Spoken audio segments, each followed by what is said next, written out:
오늘의 이 말씀을 가지고 하나님의 선택이라는 제목으로 은혜를 나누고자 합니다. 오늘 말씀 보면은 여러분들이 신앙생활을 하셨다 그러면은 잘 아는 이야기고요. 또 어렸을 때 주일학교에서 많이 듣던 이야기 중에 하나인 줄로 믿습니다. 근데 우리가 이 성경을 보면서 어떻게 해석하느냐에 따라서 조금씩 다르기는 합니다. 이스라엘 자손들이 하나님 보시기에 악을 행하였다고 합니다. 그건 사사기 6장 1절에 나오는 말씀인데, 그래서 그들을 하나님이 미디안 군대에게 넘겨줬다고 말씀하고 있는 것을 우리가 볼 수가 있습니다. 이들이 하나님 여호와 앞에서 악을 행해서 그들로 하여금 미디안 백성에게 넘겨주게 된 거예요. 그럼 미디안 족속은 누구냐는 거예요. 미디안 족속은 아브라함의 후처 그두라가 낳은 자손들의 후예입니다. 그들 족속이 아라비아의 족속의 시조가 되었기도 하는데, 이들이 이 이스라엘 민족을 점령했어요. 악을 행한 이들이 그들에게 점령당하자 그 미디안 족속들이 얼마나 좀 악랄했는지, 씨를 뿌리면은 와서 다 곡식 거둘 때면 걷어가는 거예요. 모든 것을 다 빼앗아가기 시작하는 거예요. 우리 민족들은, 우리 어른들은 이 말씀을 들으면은 아마 공감이 가실 거예요.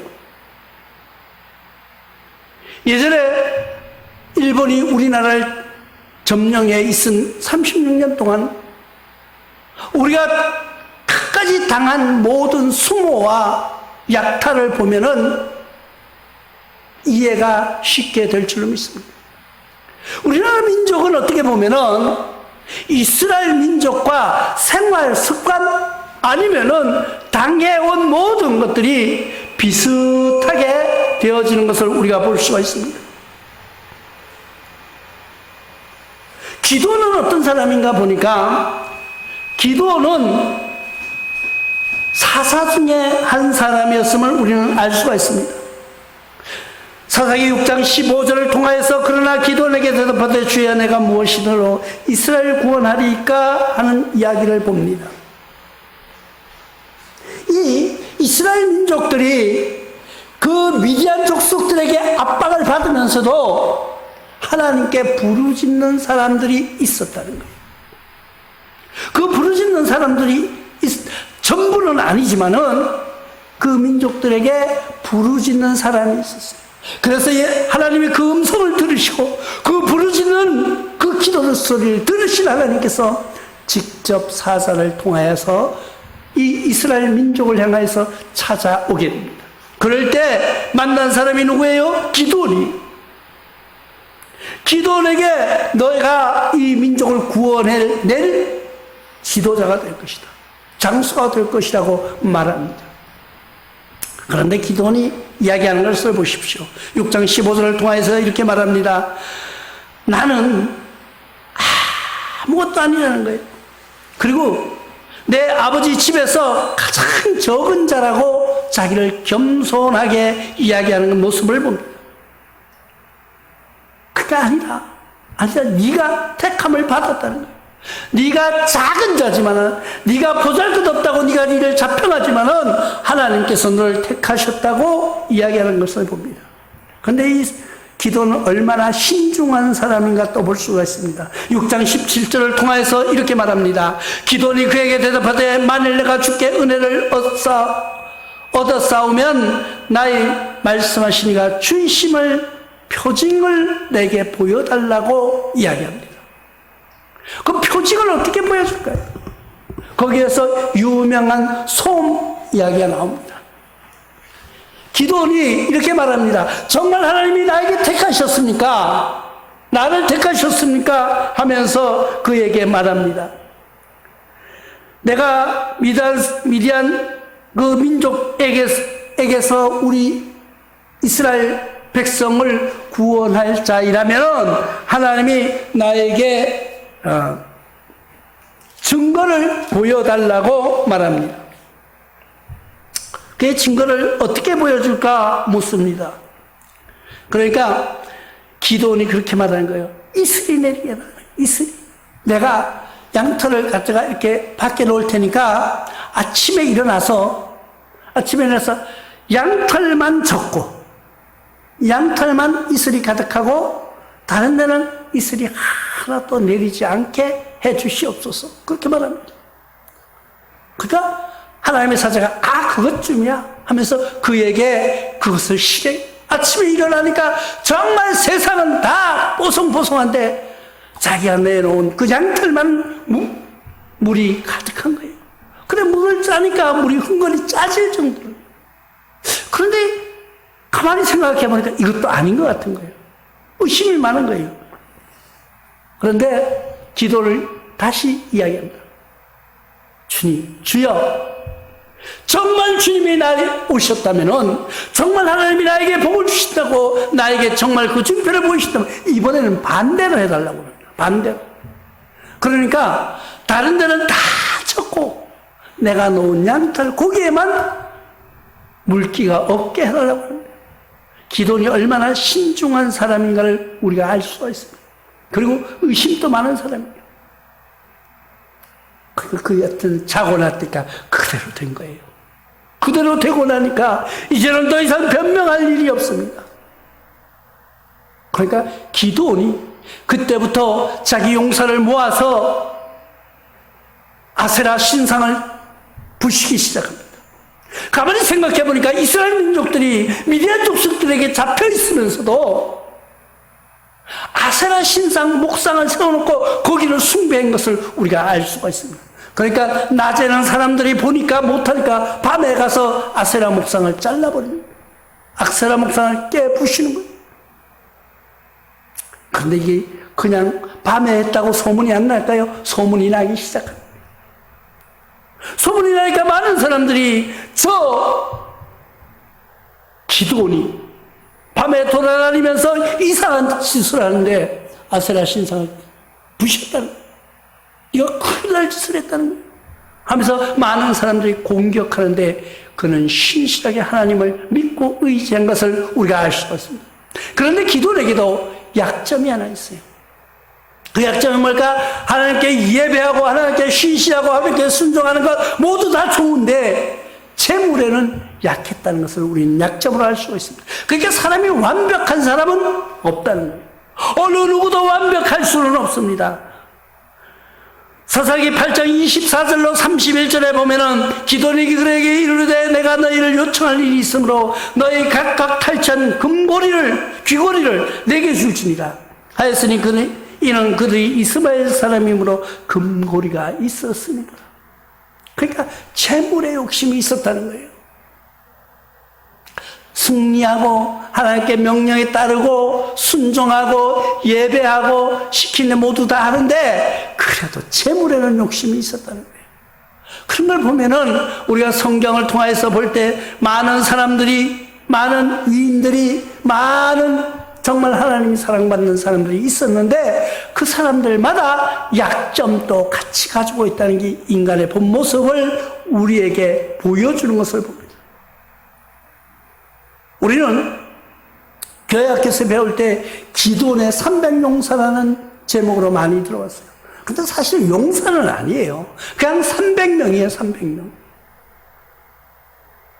우리는 사람을 살아가는 동안에 우리 신앙생활 하면서 내가 열심히 하나님께 기도하고 내가 하나님께 열정적으로 찬양하고 내가 하나님 공예배에 전부 다 참여하고 전도하고 봉사하고 모든 일을 해도 하나님은 우리를 통해서 시험하는 일이 일어나는 것을 우리는 볼 수 있습니다. 기도도 마찬가지예요. 기도원에게도 이런 시험이 일어나기 시작합니다. 기도원에게도 이런 시험과 환난이 오기 시작한다는 거예요. 왜? 아세라 목상을 깨부수고 그런 일이 날 때 많은 사람들이 기도원을 죽이려고 하는 모습을 우리가 알 수가 있습니다. 그 대신 또 기도를 따르는 사람들도 있었다는 걸 우리는 봅니다. 우리는 기도원뿐이 아니에요. 많은 신앙의 선배들이, 성경에 나오는 많은 하나님의 사랑받는 자들이 사랑도 받지만 시험도 함께 받는 것을 우리는 알 수가 있습니다. 우리의 신앙생활을 할 때 우리의 교회가 지금 시험을 받고 있지 않는가 우리가 생각해 볼 필요가 있는 것입니다.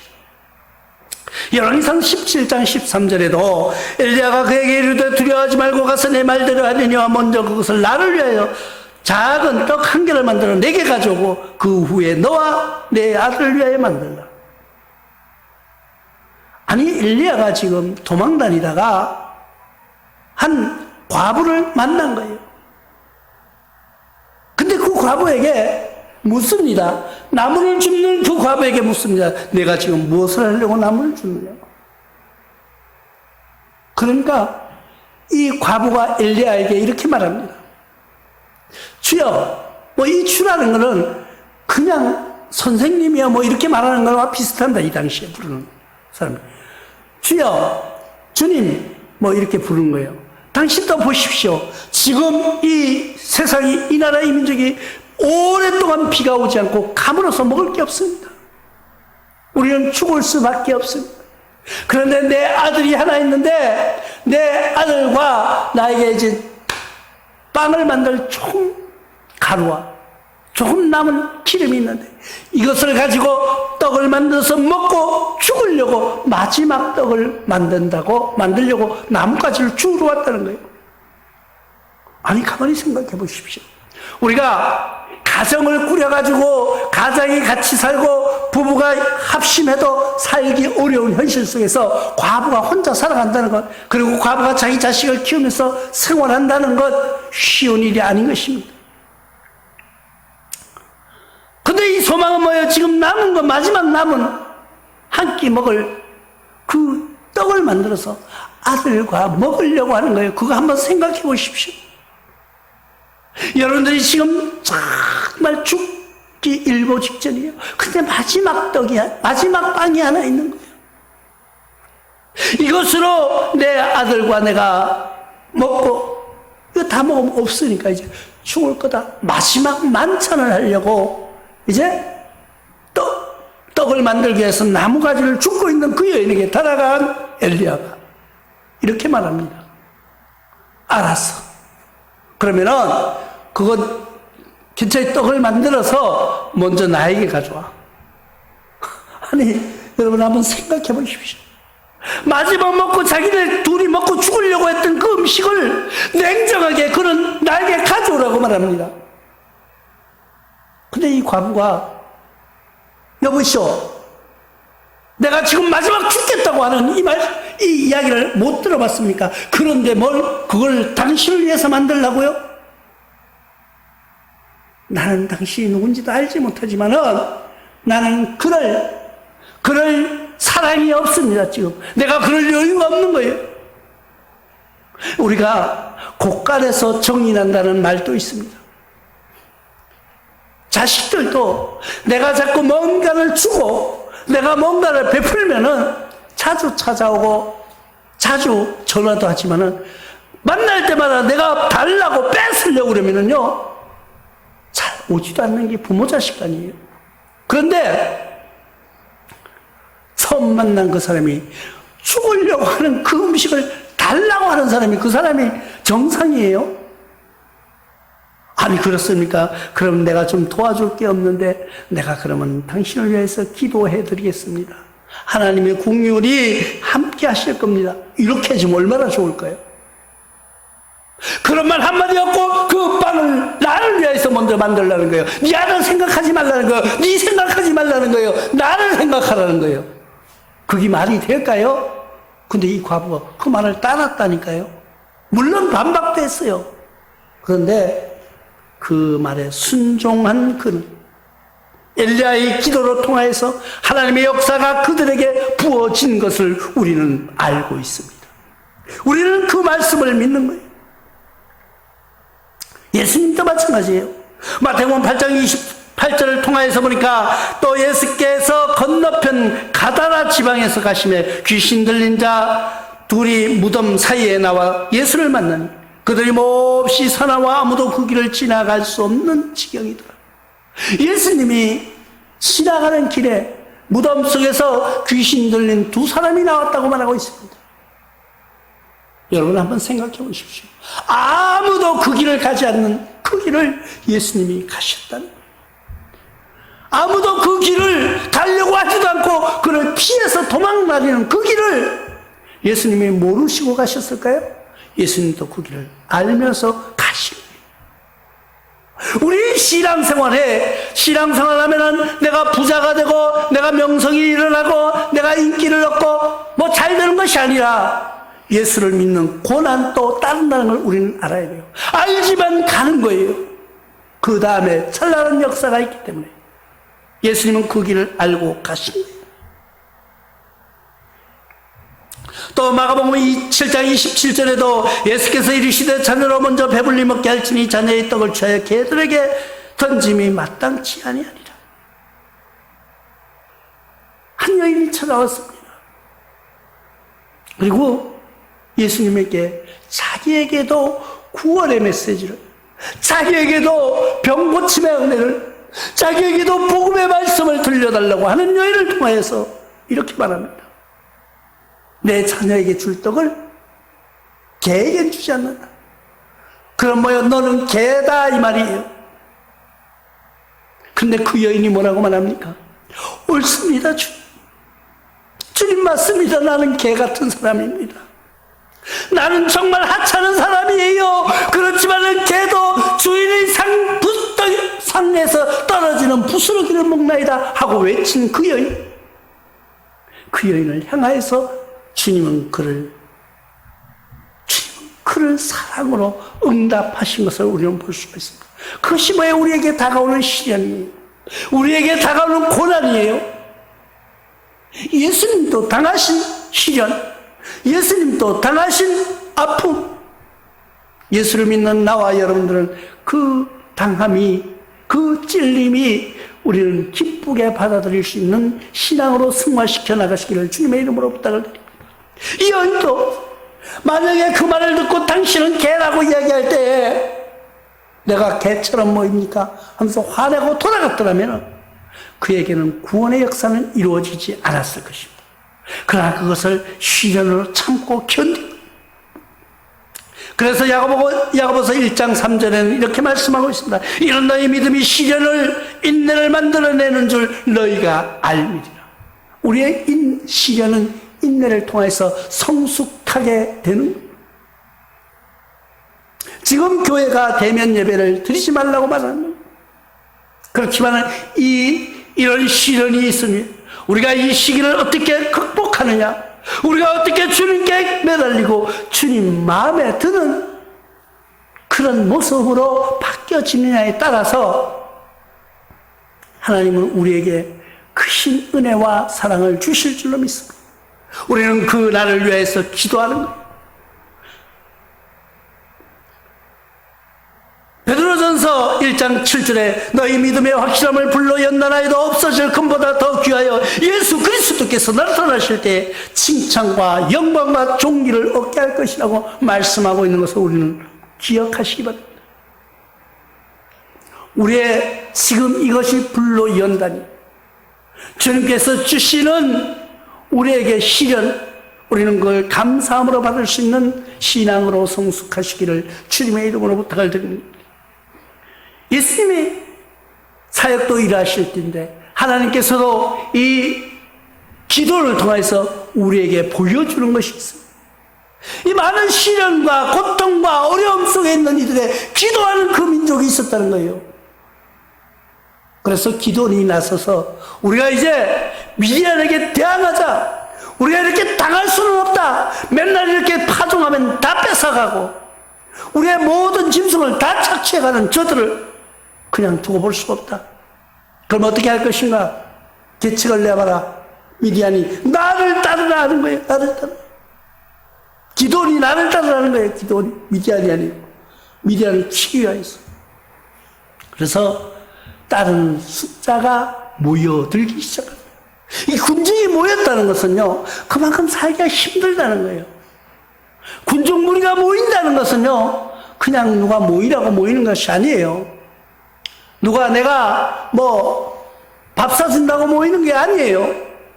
돈 몇 푼 준다고 모이는 게 아니에요. 내가 갈급할 때 모여지는 거예요. 내가 갈급할 때 무리가 되는 거예요. 무리들이 모였는데 약 3만이 넘게 모였습니다. 많은 군중이 모여서 이제는 미디안을 치러 가자. 우리가 저를 처부시키다. 왜 이렇게 사느니 차라리 죽든지 살든지 결판을 내자 하고 많은 무리가 모였어요. 기도리 하나님께 기도합니다. 하나님, 이제는 됐습니다. 이제는 우리 무리가 이만큼 모였으니까, 저들을 처부수로 가겠습니다 하고 하나님께 보고를 하는 거예요. 그러니까 하나님이 그에게 뭐라고 말씀하십니까? 7장 3절을, 사사기 7장 3절을 통해서 기도에게 이렇게 말합니다. 그 군중들을 다 불러 모아서 이렇게 선포하라고 말합니다. 두려운 사람이 있느냐? 이 전쟁에 죽을까봐 두려워하는 사람이 있습니까? 손들어 보십시오. 여러분, 지금 방금 결혼해가지고 신혼생활을 즐기지도 못하고 여기에 전쟁터에 나오신 분이 있습니까? 손들어 보십시오. 또 아니면은 집안에 노부모가 계셔서 내가 아니면은 내가 아니면은 안 되는 그런 부모가 계신 분이 있습니까? 아니면 자녀가 있는데 내가 아니면은 저를 돌볼 리가 없는 사람이 있습니까? 아니면 아내가 병들어서 있는데 내가 여기 나와 있으면은 그를 도와줄 사람이 없습니다. 그래서 고민하고 있습니다. 어찌해야 될까? 여러분들은 그런 사람은 다 손들어 보십시오. 그리고 그런 사람은 집으로 돌아가도 좋습니다. 기도는 그렇게 말합니다. 그러니까 7장 6절에 사사기 7장 6절을 통해서 보니까 2만 2천 명이라는 숫자가 돌아갔다고 말합니다. 2만 2천 명이 그 전쟁 가운데 참전을 했는데 이 사람들이 다 고민과 걱정이 있는 사람이에요. 그러니까 전쟁을 제대로 하겠느냐는 거예요. 그러니까 돌아가! 체면상 보니까 내가 여기 나가서 무리에 속하지 않으면 내가 배신자가 될까봐. 아니면은 내가 여기 전쟁에 나가지 않으면 후에 우리 집안에 어떤 안 좋은 소문이 날까봐 억지로 나온 사람도 있다는 거예요. 무리 중에서 옆에서 야 전쟁 가야지. 우리가 이렇게 당하고 있을 수만 없어. 우리가 나가 싸워야 돼 이러니까 안 가려고 하는데 억지로 끌려 나온 사람들도 있었다는 거예요. 그러니까 기도니 돌아가라고 하니까 얼마나 좋겠어요. 아이고 나는 지금 집에 사랑하는 자녀가 사랑하는 아내가 부모님이 있는데 내가 전쟁에 나가 죽는다 그러면 얼마나 슬퍼할까. 나도 또 무서워. 죽는 게 무서워. 다 돌아갔어요. 몇 명이요? 2만 2천 명이라고 성경은 말씀하고 있는 것을 우리는 볼 수가 있습니다. 2만 2천 명이 돌아가고 나니까 이제 얼마가 남았어요? 10,000명이 남았다고 성경은 말씀하고 있습니다. 10,000명이 남았는데 이 10,000명 또 많다는 거예요. 하나님이 보실 때 어떻게 해요? 많은 사람들이 나가서 싸워서 이기면은, 많은 무리가 나가서 싸워서 이기면 당연하지. 왜? 우리 숫자가 얼만데 그까지 싸워서 이기는 거면 그냥 저쪽에는 몇 명이고 우리가 몇 명인데 우리가 숫자가 많아서 이긴 거야. 그러니까 내가 잘한 거야. 그렇게 바뀌는 거예요.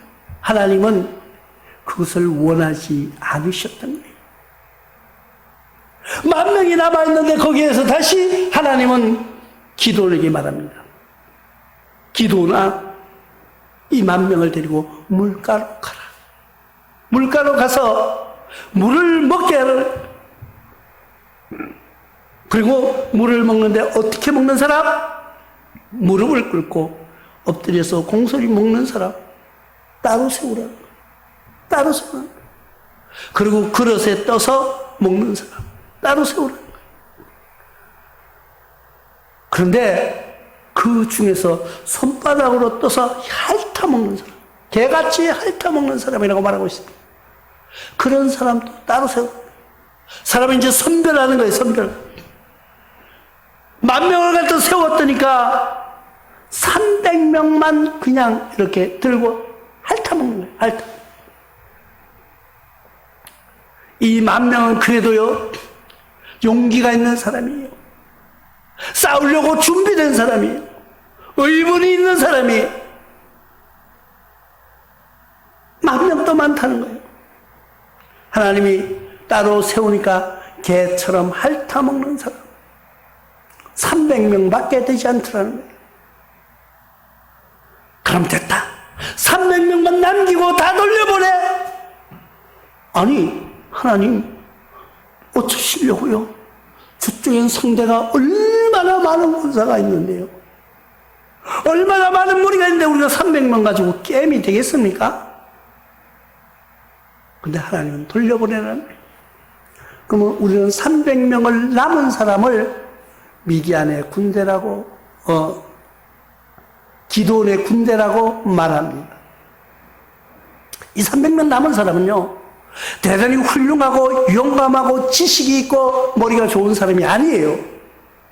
가장 천하고 낮고 힘없고 부족한 사람, 내가 여기서 죽어도 괜찮은 사람, 나를 누가 반겨줄 사람도 없고요, 나를 누가 기다릴 사람도 없고요, 아무도 나를 기억해 줄 사람이 없는 그런 사람들이었어요. 왜? 뭘로 볼 수 있어요? 물을 핥아먹었다는 거예요. 핥아먹는 거. 우리가 그 품성에서 보면, 그 행동에서 보면은 그 사람의 인격이 나타납니다. 그런데 물을 개처럼 핥아먹는다? 그 사람은요, 모든 생활에서 이 다른 사람보다는 조금 부족한 사람, 아니면은 좀 덜 배운 사람, 하여튼 여러모로 이 다른 사람보다는 모든 행동면에서 부족한 사람이라는 것을 우리는 알 수가 있습니다. 연약한 사람이고요, 어떻게 보면 불쌍한 사람이에요. 그런데 그 사람을 하나님이 택하셨다는 거예요. 우리는 기도원의 300용사라고 말하는데 용사라는 말은 안 나와요. 하나님이 택하신 300명. 하나님은 약한 것으로 큰 일을 이루시는 줄 우리가 믿으시기 바랍니다. 출애굽기 4장 2절에도 보면은 지팡이 하나로, 또 사사기 15장 15절에 턱뼈 하나로 우리는 그 능력을 나타내신 하나님, 또 5개의 돌, 조그만 돌로 나가서 전쟁에서 승리한 그런 연약한 모습, 또 겨자씨의 모습도 봅니다. 하나님의 선택은요, 내가 잘나고 똑똑해서 있는 것이 아니에요. 하나님의 선택은 내가 훌륭하고 내가 다 갖춰져서 하나님이 택하신 것이 아니에요. 가장 연약하니까 택한 거예요. 가장 부족한 거니까 택한 거예요. 가장 약한 거니까 주님이 나를 택하셔서 들어 쓰신다는 거예요. 나와 여러분들의 신앙 속에서 내가 잘나서 하나님께 택함 받은 것이 아니라는 것을 기억하시기 바랍니다. 고린도전서 1장 27절로 29절에는 이렇게 말씀하고 있습니다. 그러나 하나님께서 세상에 미련한 것을 택하사 지혜 있는 자들을 부끄럽게 하시려고 세상에 약한 것을 택하사 강한 것들을 부끄럽게 하시며, 하나님께서 세상에 천한 것들과 멸시받는 것들과 없는 것들을 택하여서 있는 것을 폐하려 하십니다. 기도원에게 300명이 주어졌습니다. 그 300명은요 가장 연약한 사람이에요. 32,000명 중에서 택한 300명이 굉장히 훌륭한 사람인 줄 아는데 훌륭한 사람이 아니고 가장 연약하고 가장 보잘것없는 사람이라는 거예요. 나중에 기도원의 전쟁에서 봅니다. 기도원의 전쟁에서 내주는 무기를 봅니다. 별것 아니에요. 횃불과 항아리밖에 없습니다. 그런데 수많은 모래알 같은 그 적군을 쳐부수는 그런 모습을 우리는 보고 있습니다. 나와 여러분들이 연약함 속에서 하나님의 능력이 나타날 줄로 믿습니다. 나와 여러분들이 연약하고 부족하고 어리석고 그 가운데서 하나님이 우리를 택하여 주셨고, 하나님은 기도원의 용사처럼 기도원의 택한 그 군대처럼 연약하지만은 하나님이 그를 들어서 지혜 있고 힘 있는 자를 부끄럽게 하시는 모습으로 우리에게 다가오시는 하나님, 나와 여러분들이 하나님께서 잘나서 훌륭해서 선택된 것이 아니라 가장 연약하고 가장 부족하기 때문에 택해졌다는 것을 믿으시고 하나님께 순종하는 여러분들 되시기를 주님의 이름으로 축원합니다.